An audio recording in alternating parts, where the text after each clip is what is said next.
Hello, I am Ben Shatliff, and this is Ben Shatliff on Sunday. It's Sunday, January the 30th, 2022.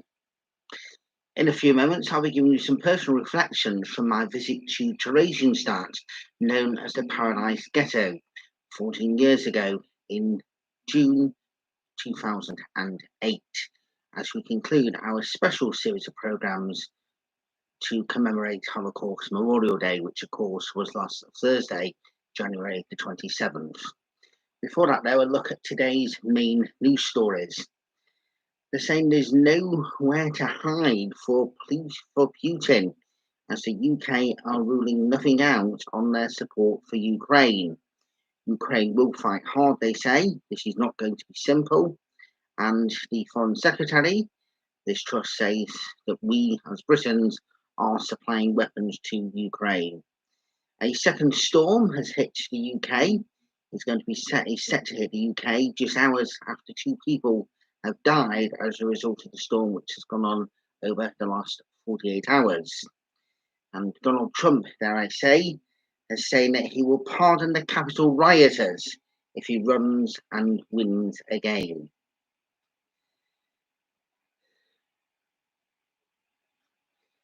Friends, this week we remembered the victims of the Holocaust, Nazi persecution, plus other persecution which has gone on over time and still goes on even in this present day. Many people think that when the war ended in 1945 and those Nazi death camps were liberated either before or just after, that was the end of persecution. But the problem is, and the tragedy is, like I just mentioned there, it still goes on to this very present day. As we may sit in our homes, nice and secure, on a Sunday lunchtime, there are people that could be frightened to even leave the confines of where they are for fear for their life. In 2008, when I went to Prague in the Czech Republic, I visited Theresienstadt, which was known as the Paradise Ghetto. The Paradise Ghetto, which, as I say, was in the Czech Republic, looked like it was an ordinary Jewish town. And it looked, with the nice, wonderful pictures and all the various prominent people that were there, from musicians, writers, and a whole host of other dignitaries. It looked like it was a place where the Jewish people could go and be nice and happy. That was not the case. There was a famous Red Cross visit in 1944 where it looked like everything was nice. Of course, once the Red Cross went away, the camp, the village, the town was left to rack and ruin, and all the luxuries that were given for the visit, of which the poor people were told they could only have during the visit, and even bottles of even bits of whiskey and various different alcohol that was put, was all measured to make sure that people weren't drinking extra than what was there for the Red Cross visitors. The camp itself was liberated on V-Day on May the 8th, 1945. But people died. But the real reason for Theresienstadt was not the Paradise Ghetto as what it was supposed to be. It was a stopgap for other places such as Auschwitz and other notorious death camps. People were always transported and dreaded being transported to the east under the code name that they might be working for the place near Dresden. Of course, we all know what was really going on. They were being transported more often than not to their deaths straight away, or if not, they would be working labour and then go on death march, or may eventually, by sheer luck, being able to survive. But it was certainly not the Paradise Ghetto that people wanted it to be.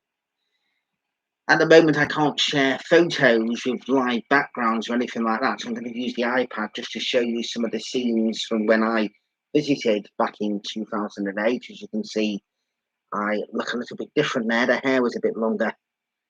That's cut off now. This here is the area known as the small fortress, or the little fortress, where people would go and be tortured, be executed. And there's some of the monuments there in memory of the people. Of course, that there is kind of giving you a look, which you can see. You actually, when you go to visit Theresienstadt, you visit the little fortress first of all, and that's what you greet with a large Star of Israel and all the monuments there to remember people.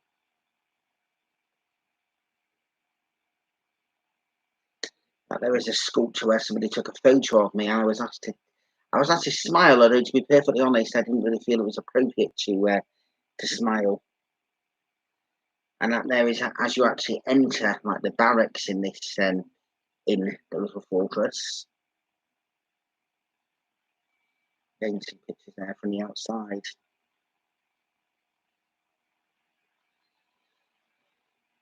It was a place I wanted to visit. It's the only place of that sort that I've ever visited during my lifetime. I've always said I would like to visit some of the other places, but I just want to give you a little bit of an insight. That there is actually inside an actual cell.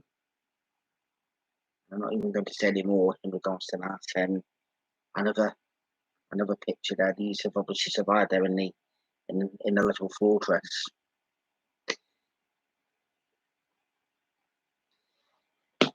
I would like to eventually visit Auschwitz. I would like to visit Theresienstadt again, spend more time in the actual main town itself, where the actual area where people would have actually visited the Red Cross, etc., what they actually called the Paradise Ghetto. I was very pleased to go. I wanted to go. I would recommend anybody visits any of these places because lessons learned, and it's okay for people to say they don't want to talk about these things. Very, very distressing. Imagine actually being there during the entire situation. So it was upsetting, and you kind of felt depressed as well going. But I suppose the experience, if I was to say the word liberated, it certainly I was pleased that I went to actually visit the place. And like I say, I would definitely visit again. May the 8th, 1945, I was born just over 30 years later in December 1975. And I've often said, and I've used this platform in the past to say this as well, you hear about atrocities and horrible things which have happened in time, and you think, oh, centuries ago. This is something that is in the lifetime of my own father, certainly in the lifetime of my late grandparents, but not that long before I was actually born myself. That was the Nazi persecution, but now you think about what happens in the African countries, you think about what happens in China, you think about what happens in Syria, you think about Kosovo, Darfur, Rwanda, all the various different places around the world where things have happened within the last 30 or 40 years. You think about what happened in Cambodia. You think about what happened in Russia after the Second World War. We are in a world now, in the present 21st century, 2022, where persecution of any kind should come to an end. Racism is a form of persecution as well. Look at what happened here after the EU referendum back in 2016, when people were saying, oh, anybody who was our brothers and sisters from other countries who were then treated badly. It's all completely wrong. So to end the two special programs about Holocaust Memorial Day, we see the candle, we see in the background there of how those blinds are closed. And I was honoured to be able to light a candle here on Thursday evening, and I was actually moved to tears when I saw around the country people lighting candles at 8 o'clock for Holocaust Memorial Day. I thought to myself, at long last, it's cause which I've wanted to be part of and actually to help over the last for many, many years is finally having that recognition. So friends, let's remember, look after one another, be there for one another. Let's end the darkness once and for all and bring light to the world. Good afternoon.